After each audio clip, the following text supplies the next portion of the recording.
ये एक outline introduction और कंक्लूजन आया है on the topic of technology and transformation of governance. Passing score है 4 out of 10 which is like 40%। इसमें इन्होंने थीसिस स्टेटमेंट दिया कि technology has transform the governance system from slow paper based administrative system to a more transparent data driven and citizen centric structure, which is fine. आपका thesis statement बिल्कुल ठीक है। Introduction के बाद इट इज एडवाइज्ड कि आप एक जो कनेक्टिंग पैराग्राफ है या जिसको आप क्रंच पैराग्राफ भी डाल सकते हैं, वो एक या दो टॉपिक के हिसाब से वो आप डाल दें, तो वो भी इन्होंने कर दिया कि अ cursory glance at the nexus between technology and governance in the present, that is 21st century।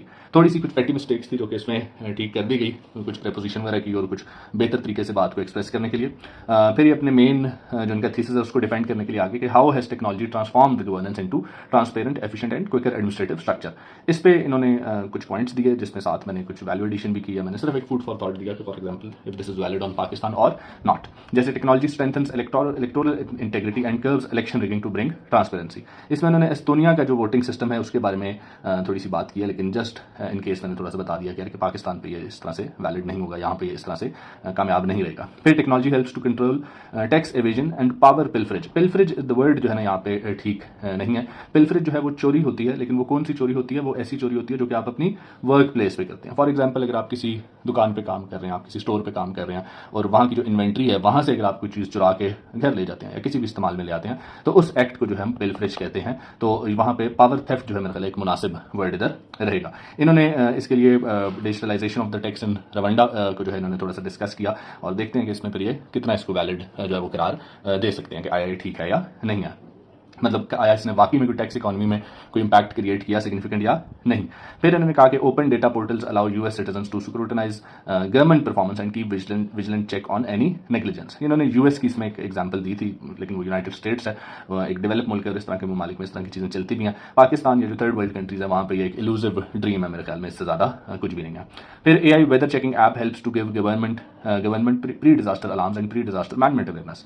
कि अगर आप AI वेदर चेकिंग ऐप्स को इंट्रोड्यूस करते हैं और थोड़ा सा जो है ना उनको देखते हैं, तो वहाँ वो भी आपको प्री डिजास्टर मैनेजमेंट अवेयरनेस और उसके लिए कुछ जो इकदाम हैं करने के लिए वो भी आपको हेल्प आउट कर सकते हैं, जो कि ऑब्वियसली रिजल्ट करेंगे in better governance. Online health care system helps governments to control pandemic through SOPs। यहाँ पे इन्होंने डिफरेंट बताया कि जी आप जो ऑनलाइन चीज़ें हैं या टेक्नोलॉजी को आप किसी तरह से इनकॉर्पोरेट करके आप पेंडेमिक्स और इस तरह की चीज़ों को कैसे कंट्रोल कर सकते हैं। जैसे बायोमेट्रिक वेरिफिकेशन जो है वो पेंडेमिक से पहले या कोविड-19 से पहले इतनी ज़्यादा कॉमन नहीं थी, लेकिन उसके बाद इसका एक बूस्ट आया। और भी जो हेल्थ फैसिलिटीज थी in terms of online consultation, क्योंकि आपको पता है कि कोविड में even hospitals were discouraging people to come to the hospital, कि आप अस्पताल आएँ और वहाँ पे आप चीज़ें अपनी देखें। अगर आपके छोटे मोटे मसले हैं तो आप ऑनलाइन काउंसलिंग से या फिर टेलीफोनिक जो मेडिकल सर्विसेज हैं उनसे आप इस्तेफादा हासिल कर सकते हैं, जो कि ऑब्वियसली जो कि फिर पब्लिक हेल्थ सिस्टम है उस पर एक कम लोड उस पर पड़ रहा था उस टाइम में। ठीक है। फिर इन्होंने ब्लॉकचेन और क्लाउड कंप्यूटिंग वगैरह का बताया कि वो ट्रैक करते हैं आपके पब्लिक एक्सपेंडिचर्स को, रिड्यूस करते हैं लैंड रिकॉर्ड मैनिपुलेशन वगैरह को। उसमें भी इन्होंने दुबई की रियल एस्टेट जो है वहाँ पे जो ब्लॉकचेन का किरदार रहा है उसको थोड़ा सा डिस्कस किया। फिर technology helps to enforce law more efficiently provided there is rule of law in the country. कि टेक्नोलॉजी बिल्कुल जो है वो रूल ऑफ लॉ को इफेक्टिवली इंश्योर करने के लिए, इन्फोर्स करने के लिए इस्तेमाल हो सकती है, लेकिन उसके लिए रूल ऑफ लॉ का होना बहुत ज़रूरी है। अगर रूल ऑफ लॉ नहीं है फिर आप टेक्नोलॉजी ले आए या फिर आप ह्यूमन बींग्स ले आए, उसने ठीक नहीं होना। लेकिन obviously it's a good point कि डिफरेंट जैसे चलान सिस्टम्स हैं या फिर जो मोटरवेज पे जो चलान होते हैं कि इंस्टेंट आपका चलान होता है, इंस्टेंट आप उसको पे करते हैं, तो वो भी चीज़ें इसमें बेहतर हो रही होती हैं। फिर डिजिटल गवर्नेंस हैज रेवोल्यूशनाइज्ड गवर्नेंस। यहाँ पे अगेन इन्होंने थोड़ी सी मिस्टेक की तो उसको करेक्ट किया गया कि रेवोल्यूशनाइज किया है उसने गवर्नेंस को सर्विस डिलीवरी के हिसाब से और रिड्यूस किया है ब्यूरोक्रेटिक डिलेज को। फिर यहाँ पे इन्होंने केस इन पॉइंट भी दिया और बेसिकली ये केस इन पॉइंट वाले मेथड से आउटलाइन बना रहे हैं, which is one of the ways of making an outline. It is not the only way of making an outline. फिर technology has revolutionised judicial proceedings by bringing transparency and efficiency. Now this is very आर्गुएबल।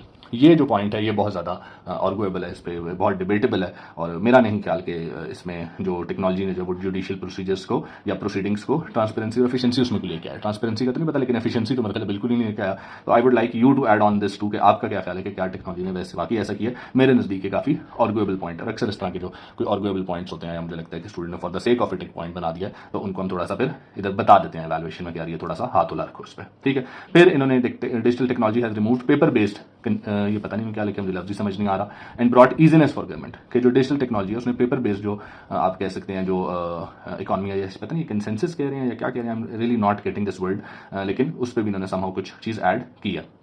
फिर इन्होंने एक secondary perspective के साथ आया कि technology एक threat of governance वो किस तरह से हो सकता है, काउंटर आर्गूमेंट है उसको दिया, और साथ ही इन्होंने इसका रिबटल भी दे दिया।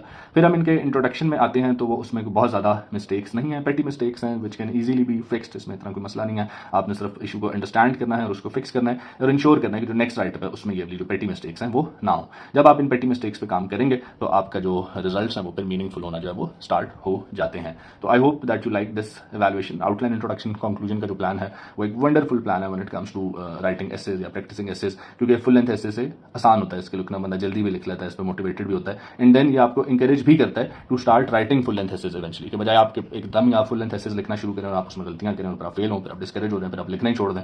तो आउटलाइन इंट्रो कंक्लूजन में जो है वो फिर इतना ज़्यादा मसला नहीं होता और आप बेहतरी के जो चांसेस में होते हैं। तो if you want to get your outline, introduction and conclusions evaluated, तो you can drop me a DM, you can drop me a WhatsApp, और आपके साथ जो डिफरेंट अवेलेबल इवैल्यूएशन प्लान है फ्रॉम मंथली टू ईयरली वो आपके साथ share कर दिए जाएंगे। Thank you.